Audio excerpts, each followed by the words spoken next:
जितने आस्था चैनल पर कथा सुन रहे हो, जितने फेसबुक और यूट्यूब पर सुन रहे हो, बहुत सावधानी से सुनना। 2 बार पशुपति व्रत कर लिए, आपने ये कर लिया, आपने प्रदोष कर लिया, आपने सोमवार कर लिया, आपने सारे अनुष्ठान कर लिए, बहुत सारे उपाय भी करे, तो महाराज शनिवार के दिन अगर शिव की आराधना करी जाए, शनिवार के दिन अगर शंकर को जल चढ़ाया जाए, तो जिंदगी में व्यक्ति की, दुनिया का कितना भी दरिद्र व्यक्ति हो, चाहे दुनिया का कोई व्यक्ति ऐसा हो जिसका कभी व्यापार चलता ही नहीं हो, उसने 50 बार बदल के देख लिया, फैक्ट्री चली नहीं रही, जिस काम को करने के लिए जाते हैं वो काम टल जाता है, आज की जगह कल, कल की जगह परसों, परसों की जगह नरसों, काम होता ही नहीं। लक्ष्मी नहीं आ रही, किसी कारणवश कोई कार्य ऐसा हो गया हो कि आप बहुत मेहनत कर रहे हो, सफलता नहीं मिल रही हो, लक्ष्मी प्रवेश नहीं कर रही हो, तो महाराज बेल का जो फल होता है, उस फल के अंदर का जो गुर्दा होता है, बेल के फल का अंदर का जो भाग होता है गुर्दा, उसको लेकर घर पर आओ और सुखा लो। सुखाने के बाद उसको जलाओ, जलाकर उसकी भस्म तैयार करो।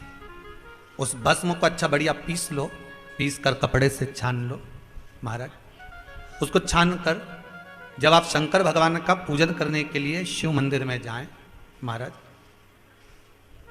किसी भी 5 प्रदोष पी लो, काशी विश्वनाथ का नाम लो और 21 बार उतारो, और उतार कर किसी पेड़ के नीचे तक खड्डा खोदकर उसको दबा दीजिए, आपका काम यूं सफलतापूर्वक बनना चालू हो जाएगा। शनि की कुदृष्टि समाप्त, सारे सती ढैया समाप्त, परेशानी है।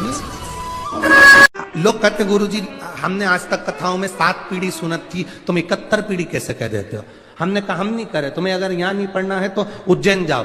उज्जैन के ऋण मुक्तेश्वर मंदिर की दीवार पर शिव महापुराण का लेख अंकित है, पत्थर पर लिखा हुआ कि शंकर को जल चढ़ाने वाला शिव महापुराण की कथा सुनने वाले की 7 पीढ़ी नहीं 71 पीढ़ी तरती है, जो वहां पर भी लिखा। एक एक घड़ी, एक एक समय, एक एक नक्षत्र का शिव महापुराण में वर्णन है। यहां तक शास्त्र कहता है कि पीपल के वृक्ष की जब भगवान शिव रचना करे, पीपल के वृक्ष की जब रचना करी गई, तो उस पीपल के वृक्ष में भी कौन सा समय किसका है, ये शिव महापुराण वर्णन करती है। एक नियम वो अगर अपनी जिंदगी में बना ले, प्रदोष काल में, प्रदोष के समय पर बेलपत्री के वृक्ष के नीचे एक बार जाकर नमन करना, और प्रदोष काल में शंकर भगवान के मंदिर में दिया लगाना। ये 2 चीजें अगर वो 3 महीना भी लगातार कर ले, तो उसके जीवन में कभी कोई समस्या आ ही नहीं सकती, कोई दुख आ ही नहीं सकता। आपका विश्वास, जब घर से 1 लोटा पानी लेकर जब निकल कर जाओ ना, घर से जब 1 लोटा जल लेकर निकल कर जाओ, अपने घर का 1 लोटा पानी महादेव के मंदिर में लेकर जाओ, उस समय पर तुम्हारे मन में यह आना चाहिए कि मेरी जिंदगी का सारा दुख और तकलीफ और कष्ट मैं महादेव को छोड़ने के लिए जा रही हूं, महादेव के चरणों में देने के लिए जा रही हूं। मेरे जीवन का सारा दुख मैं महादेव को सुनाने के लिए जा रही हूँ, मेरे जीवन की सारी तकलीफें मैं भोलेनाथ को कहने के लिए जा रही हूँ, मेरे जीवन का सारा कष्ट मैं महादेव को बताने के लिए जा रही हूँ, मेरे जीवन की सारी तकलीफें, सारा दुख मैं महादेव को बताने के लिए जा रही हूँ। तुम्हारे भीतर ये भाव प्रकट होना चाहिए कि मैं अकेली नहीं हूँ, मेरे साथ में देवादिदेव महादेव कदम से कदम मिलाकर चल रहे हैं, मैं अकेली नहीं हूँ। सुबह 4 बजे से लेकर 7:30 बजे तक पीपल के वृक्ष में ब्रह्मा जी का वासा होता है। 7:30 बजे से लेकर 10:30 पौने 11 बजे तक पीपल के वृक्ष में भगवान विष्णु का वासा होता है। 10:30 बजे से लेकर पीपल के वृक्ष में 11:30 बजे तक पितरों का वासा होता है। 11:30 बजे से लेकर 12:30 बजे तक पीपल के वृक्ष में आहूतों का वासा होता है। 12:30 बजे से लेकर शाम को 4 बजे तक पीपल के वृक्ष में वासुकों का वासा होता है। 4 बजे से लेकर शाम को 7:30 बजे तक पीपल के वृक्ष में शंकर का वासा होता है। 7:30 बजे से लेकर 9:30 बजे तक पीपल के वृक्ष में कुबेर का वासा होता है। 9:30 बजे से लेकर फिर कुबेर के वृक्ष में अन्य देवों का वासा चालू हो जाता है। इसलिए हमारा हिंदू धर्म कहता है, हमारे शास्त्र कहते हैं कि पीपल के वृक्ष को जब पूजा जाता है, पीपल के वृक्ष की जब पूजन करी जाती है, तो सुबह 10:30, 11, ज्यादा से ज्यादा 11:30, ज्यादा से ज्यादा 12, उसके पहले पीपल के वृक्ष की पूजन कर लेना चाहिए। क्यों? क्योंकि 11:30 बजे से लेकर 12:30 बजे तक पीपल के वृक्ष में पितरों का वासा रहता है, आहूतों का वासा रहता है, फिर वासुकों का वासा आता है। पितृ किसको कहते हैं? महाराज जो पूरी उम्र लेकर चले गए और उनके भीतर अभिलाषाएं बहुत थी, मैं ये भी करना चाहता हूं, मैं ये भी करना चाहता हूं, वो पितृ हो जाते हैं। आहूत किसको कहते हैं?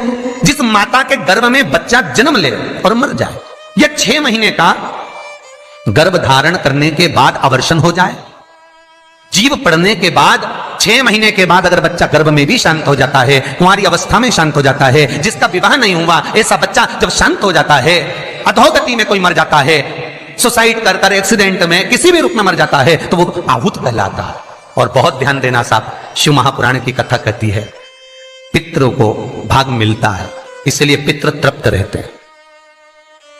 शंकर भगवान के शिवलिंग का स्नान कराने पर कितने देवताओं के स्नान का पुण्य मिलता है?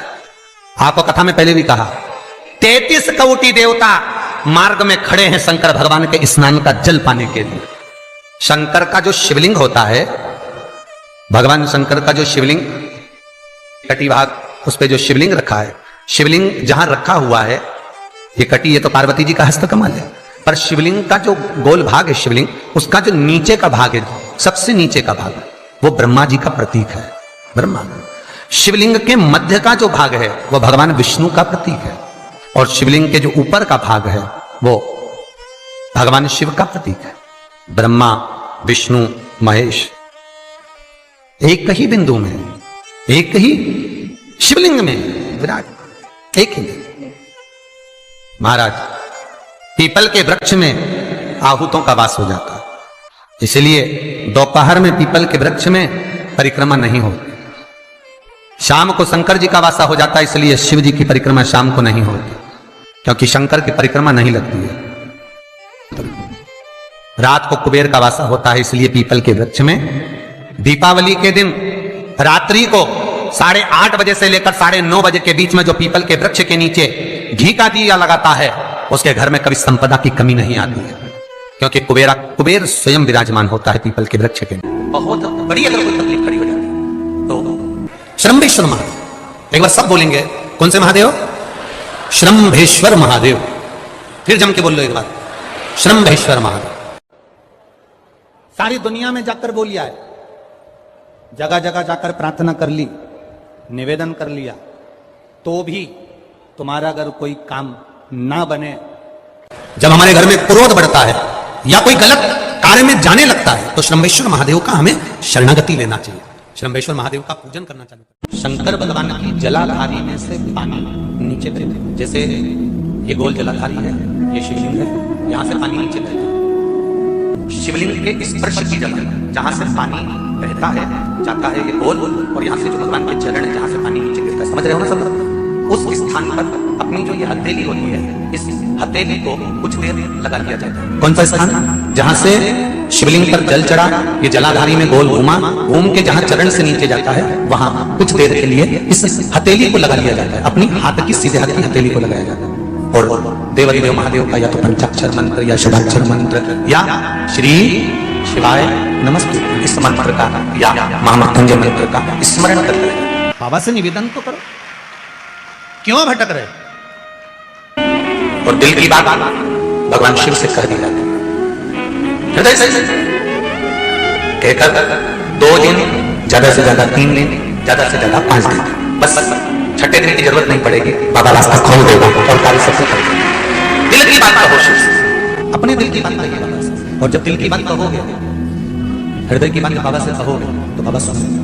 निश्चित है कि कथा करती है कि शंकर भगवान के शिवलिंग से लेकर जलाधारी में कुछ स्थान ऐसे हैं, वहां पर हमारा मात्र स्पर्श कर अपने दिल की बात कार्य सफल हो जाता है। तुम जल चढ़ाओ मत चढ़ाओ, तुम बेलपत्र चढ़ाओ मत चढ़ाओ, तुम धतूरा चढ़ाओ मत चढ़ाओ, पर दिल से अगर तुमने कहा तो उसका फल मिलेगा। शुक्ल पक्ष की 9वीं तिथि तो बेलपत्री, दोनों में पीला चंदन, बीच में लाल चंदन, और जो अशोक सुंदर वाली जगह है, उस अशोक वाली सुंदर वाली जगह पर डंडी का भाग जहां से पानी बहता है, वहां लाल चंदन का भाग नीचे की ओर शिवलिंग से टच करता हुआ, लाल चंदन का भाग और दोनों चंदन, पीले चंदन के भाग बेलपत्री के उस अशोक सुंदरी वाली जगह पर रखकर मन कामना से शरीर में अगर कोई रोग हो गया, जिससे चमड़ी सफेद पड़ रही हो, या काया कोई जगह जगह पर खाज हो गया, या कोई सोराइसिस जैसी बीमारी हो गई है, तो शिव जी पर उस जल को समर्पित कर उस बेलपत्री का जो पानी है वो लेकर आए, शरीर में उस स्थान पर लगाना प्रारंभ करें। धीरे धीरे लगभग 15 से 20 दिन तक अगर क्रम करा और श्री शिवाय नमस्तुभ्यं का जाप किया, ये निश्चित है काया की रूप में प्रारंभ हो जाती है, निश्चित। पर प्रयास करना समसूत्र वाला स्थान, प्रयास उच्चारण एक ही करना है आपको, समय पर जल चढ़ाते समय षडाक्षर मंत्र पर